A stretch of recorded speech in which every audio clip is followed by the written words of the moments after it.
World's Best, written by Eddie Newell and narrated by Amy Newell. Ivor Dream was eating his evening meal with his mum and dad, who were discussing an athlete known to be the world's best. His parents positively oozed their appreciation for what this person had accomplished. Why not him? Why shouldn't Ivor be the best in the world at something? He imagined in his head what his parents would say and how they would act if it was him. They'd be so proud. That was it. Decision made. He was going to be the world's best. But what at? It really got him thinking.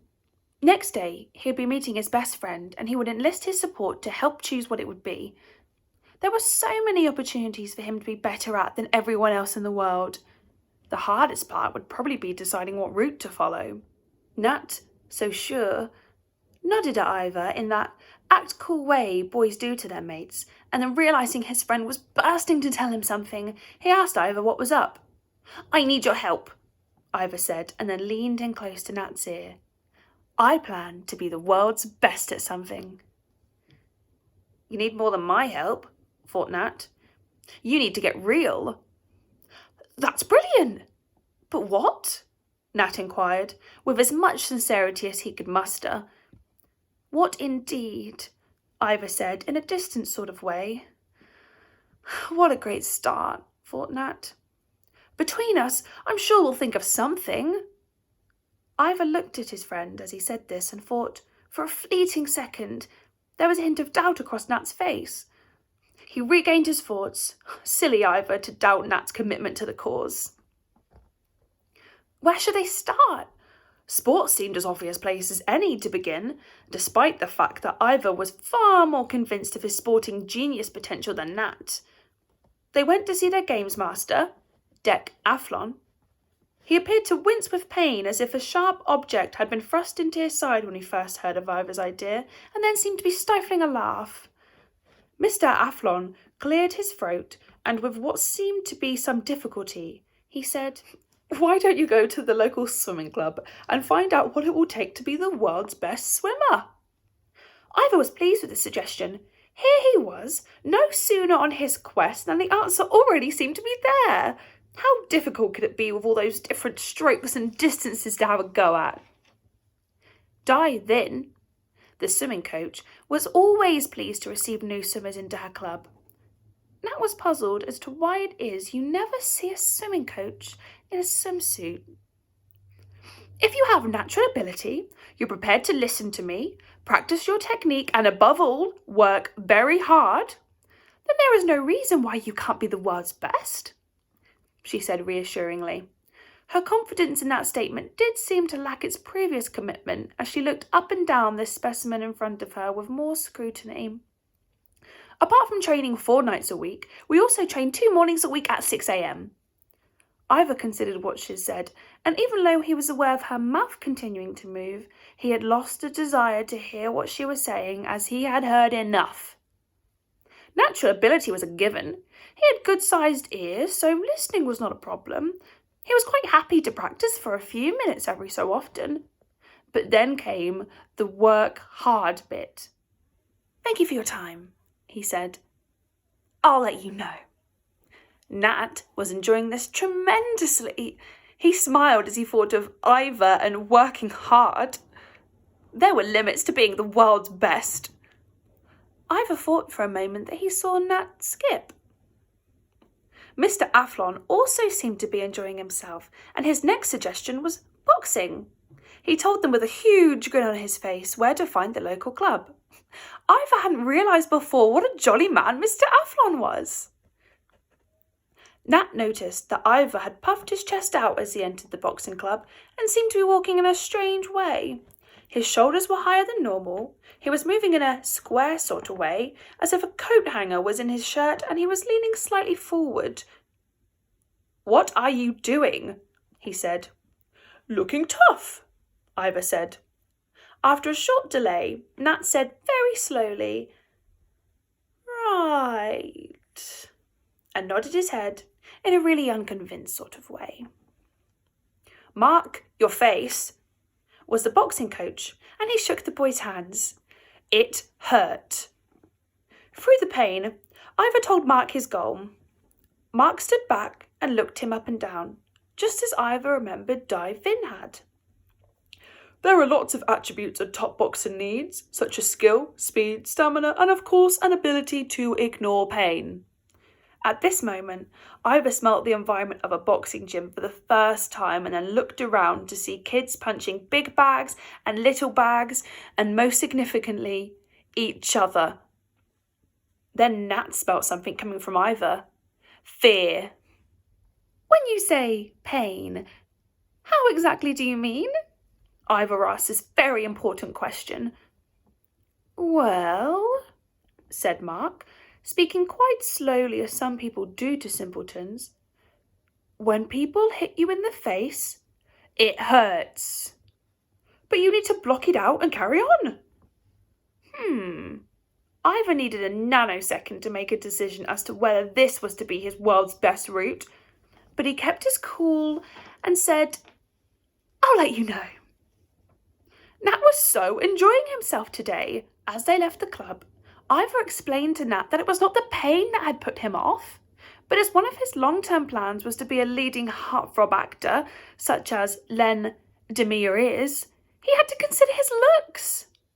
Good thinking, Nat said, as he stared at his friend, rather surprised that Ivor had never shared his Hollywood dream before this very moment. This is the third and last time I'm going to give Mr. Athlon to play a part in my rise to world's best, Ivor said to Nat.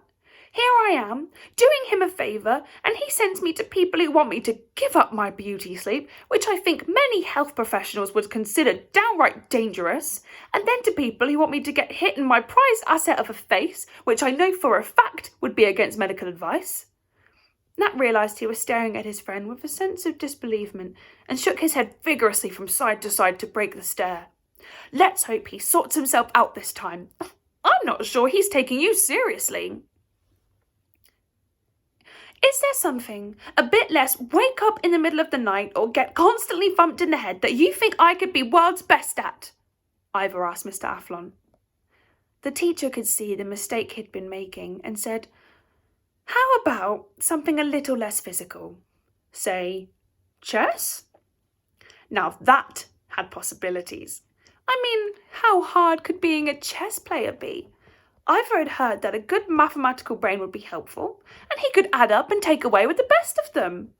Yeah, this had possibilities. Mr. Athlon sent them to see Hugh's move, who was the former captain of the school chess team. Ivor explained his plan, and all that was lacking was to pin down exactly what it was he would finish up being world's best at. In fact, if he liked more than one idea, he might go for a couple of opportunities. Hugh looked at him in a calculating sort of way. Nat thought he could hear cogs whirring. Have you ever played chess? Hugh eventually asked. Well, is it anything like drafts? The expression that appeared on the face of Hugh was as if he had smelt something bad. Ivor assumed that it was down to Nat. No? Then no. There go those cogs again, thought Nat. How about if you watch me play a match and then see if it grabs you? The concentration it requires, the strategic thinking 4 to 5 moves ahead, and the sheer excitement as you get towards the kill. Hugh's voice was rising with excitement as he talked about this, and the boys were leaning back to avoid the spittle that was heading their way. Great idea!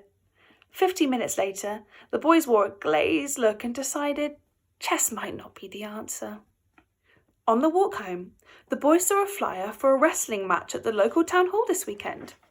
Ahead of that, the wrestlers were going to do some interviews for the radio this afternoon. That was it. Head down there and decide if he had found the answer.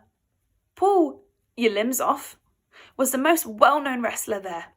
Nat put his fingers in his mouth and gave a really high-pitched whistle which everyone turned around to. Mr. Your limbs off, come here, please. The 6'8", 28-stone monster lumbered their way. Nat thought the earth was shaking with every step as he came closer to them. What? He barked at Nat, who then knew what it was like to be in a wind tunnel. In a trembling voice and physically shaking, Nat pointed to his friend and said, Ivor wants to ask you something. Have I got what it takes to be the world's best wrestler? Mr. Yelimzov reached down and with his thumb on one side of Ivor's head and his index finger on the other side, lifted Ivor up. It was like being in an elevator. They came head to head, which in fact was more like a grape to a pumpkin. Do you want to fight me? That's the only way I'll ever get to be the world's best. Seeing a slight flaw in this route, Ivor squeaked a reply. What an excellent point. Thank you. Without further ado, he was going down. Are you shaking? Nat mocked his friend, although it was not from too strong a position, bearing in mind his own display. Of course not. Just got a bit cold as that giant blocked out the sun. Things were getting desperate for Ivor and painful for Nat. If he laughed any more, he was going to do himself an injury. They were walking past the doctor's surgery, and that seemed like fate to Ivor. Perhaps this was his route to his aim. To Nat, it seemed like fate also. He probably was going to laugh some more and need medical attention. Oh yes, a doctor. I can see myself now, healing the ill, curing the sick and repairing the damaged. There was also the bonus that I would get to wear a kaleidoscope around my neck and look super cool. A lady with a black bag was heading towards the car. I'll bet she's a doctor. Look at that bag, said Ivor. A bit rude, thought Nat.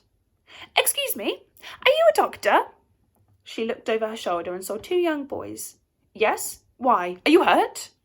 Ivor ran over to her. No, nothing like that. I am going to be the world's best at something, and I thought perhaps it would be at doctoring. What about it? In one sense of the word. Don't sneeze on me. Thought that this little boy had plenty of potential, but medically, that might be another thing altogether. Exactly, how do you mean, world's best doctor? Ivor looked at Nat in a way that said, I thought doctors were clever. Well, you know the world, our planet. Yes. And you know what it means to be the best at something? Yes. There you go then, world's best doctor. Oh, I see. She didn't see at all. What can I tell you? Well, you have to be very clever and really stick in at school. Then you do A-levels, go to uni, and continue studying many years after that. Once qualified, you work long hours treating sick people, those with colds, sickness, rashes, and a host of other problems. To be the world's best, it would help if you could feel people's pain. This last point should not be a problem, as Ivor always felt like being sick when anyone else vomited. Thank you. I'll let you know. They backed away. Not for you? Nat inquired. No brainer. Sticking at school? She nearly lost me there. Then I study until I'm ancient, late 20s, and end up with a job where I get covered in snot or catch a rash. No, thank you. I understand why she wasn't too bright. What about all that healing, curing, and repairing? There are limits, Nat. Enough was enough. So they went to Ivor's house for a drink and a snack. Ivor's mum and dad were there, and they noticed the sorry look on their son's face. What's up, Ivor? Asked his mum. Has someone upset you? No, nothing like that, he replied. It's just that I've been trying really hard to find something I can be the world's best at, and no matter what I've thought about, none of them are going to happen. Perhaps I'm not cut out to be the best in the world at sports or anything else, and I just so hoped I could. If only you had come to us first, said his mum, beckoning his dad over. We could have told you that you already are the world's best at something and always will be. I am? His voice was very excited sounding. And I always will be. Even more excited now. What at? Bursting point had been reached. At being you, said Mum. That's right, said Dad. Who else can be Ivor Dream as good as you? No one. That makes you the world's best. A weight was visibly lifted from Ivor's shoulders, and he slowly sank back into his chair with a self-satisfied look on his face. Yeah, he thought. I am the world's best, and that is some achievement. Nat finished his drink and then said his goodbyes before running down the road. He could be heard shouting, Mum! Mum! Am I the world's best too? And as we all know, of course he is. And so are you. Congratulations!